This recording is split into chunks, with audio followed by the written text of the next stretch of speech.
За өглөөний мэнд хүргэе. За яг эрчим хүчний салбарын улс орны нөхцөл байдлыг бол хүн бүх мэдж байгаа. Миний хувьд бол энэ зүүн бүстэй холбоотой эрчим хүчний найдвартай хөөсөр аюулгүй байдал гэсэн 3 асуудал бас асуух төлөвлөж байна. За нэгдүгээрт бол энэ 10 аймагт хэрэгжих энэ дулааны цахилгаан станцын асуудлууд ер нь дулааны станцын асуудлууд юу болж байгаа вэ? Солонгос компани дампуурсан гэсэн тэр дампуурсан тэр хугацаанд Монгол улс бас тэр зээлийнхээ хүүг одоо төлөө явж байгаа гэдэг ийм нэг зүйлийг ярьсан. Тэгэхээр энэ одоо манай зүүн бүсд бол Хинти, Сүхбаатар аймагуудад одоо 2 станц баригдаж байгаа юм. Тэгээ энэ ямар байдалтай байгаа?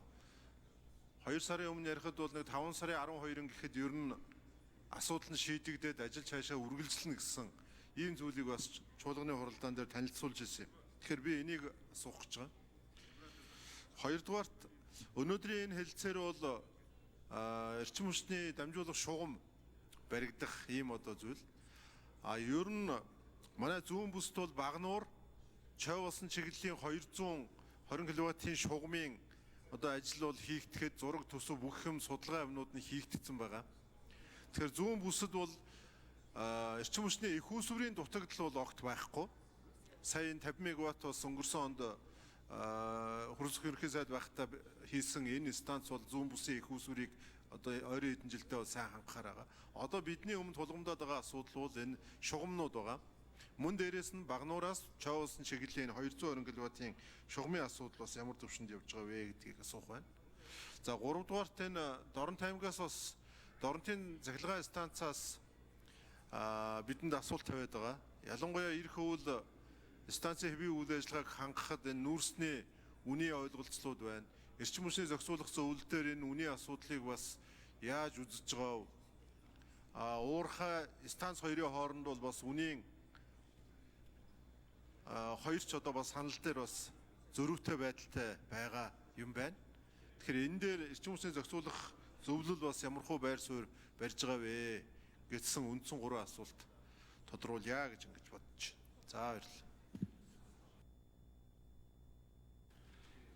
За хариулт өгье. 4-р энэ.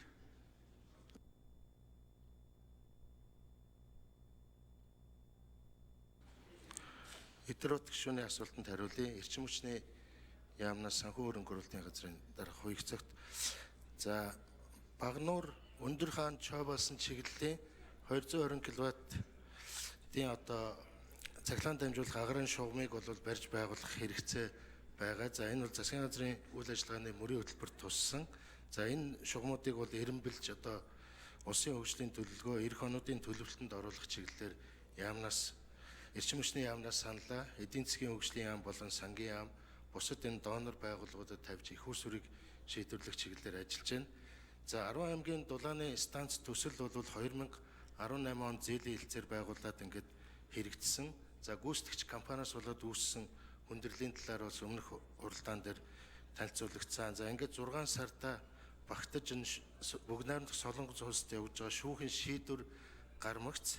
За тэндээс хамааран одоо энэ гүйцэтгэгчийг солих дараагийн одоо гүйцэтгэгчийг сонгож шаардлагатай их усүрийг тодорхойлж төслийг одоо хэрэгжүүлэх чиглэлээр бол ажлууд зохион байгуулж байна.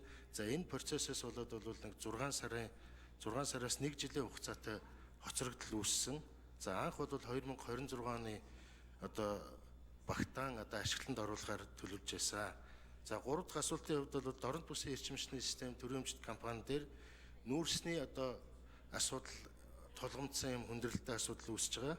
За Надуун чулууны одоо нүүрсний орд дээр үйл ажиллагаа явж байгаа уурхайнууд дээр үнийн асуудлыг бол нэлээд огцом өсгөх ийм саналуд ирээд за энэ нь бол эрчим хүчний зохицуулах хорогоор хянагдаж одоо шийдвэрлэгдэхтэр хугацаа орж байгаа. За үнийн энэ өсөлтийг одоо хэрхэн шийдвэрлэх вэ гэдэг дээр шийдэл гарвал энэ өвлжилтийн бэлтгэл хангах хүрээнд эрчим хүчний сайдаас тодорхой чиглэлүүд өгөөд эрчим хүчний зохицуулах хороо за энэ компани зүгээс энэ уурхайнуудтай бол хэлэлцээр хийж байна. За цагаан хүүгийн Идрот гишүүн тодруулжсоё.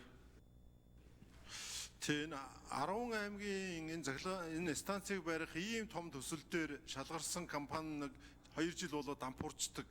Ямар учир шалтгаанаар ийм одоо найдваргүй компани одоо ингээд шалгаруулсан байдгийг. Энэ дээр ер нь Монголын тал, манай тал ер нь ямар үүрэг хариуцлага хүлээх. Нэгдүгээр. Хоёрдугаар та нар эрчим хүчний зохицуулах хороо хэрвээ энэ үн ханшныхаа асуудлыг шийдэх гэж байгаа бол энэ төсөв хөрөнгө баталгаас өмнө одоо тодорхой шийдэлт хүрээрээ.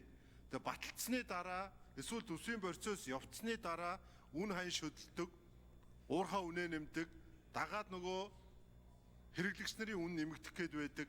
Тэгээд өсвдөр дарамт үүсдэг. Ингээ өөрийн гинжин урвал үүсдэг шүү. Тэгэхээр өнөөдөр эрчим хүчний зохицуулах хороо ингээ шийднэ гэж ярихаасаа илүүтэйгээр шийдэж байгаа процесс нь одоо хурдан явах тал дээр би эрчим хүчний яамыг анхаараасаа гэж ингэж үзэж байна.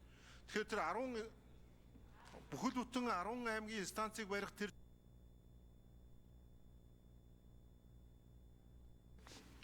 За нэмж хариулт өгье. 4-р энэ дэр. За нэмэлт хариулт өгье. За 10 аймгийн дулааны станцын зээл бол Бүгд найрамдах Солонгос улсын зээл Exim банкны. За энэ зээлийн нэг нөхцөл нь бол тендерийг зөвхөн Солонгос улсын гүйцэтгэгч компаниудын дунд шалгаруулна гэдэг нөхцөлтэй байсан. За ингээ харамсалтай энэ тендер бол 21 онд зарлагдаад 22 онд гүйцэтгэгч шалгарсан. За энэ шалгарсан гүйцэтгэгч маань бол ийм чадахгүй компани байсан дээр бол Солонгосын талд асуудал тавьж байгаа. За юуны хувьд нүүрсний үнийн хувьд бол тэнд дорнод бүсийн эрчим хүчний систем компанийн хувьд бол одоо тодорхой үйл ажиллагаа тогтвортой явуулж байгаа нэг компани байгаа. Тэр компаниас хамааралтай ийм асуудал байгаа учраас хилцээр нэлээд хүнд байна. Гэхдээ энэ бол төсөвт бол шууд нөлөөлөхгүй. За үн тарифтай холбоотой нөлөөлөх учраас энэ эрчим хүчний зохицуулах хороо энэ эрчим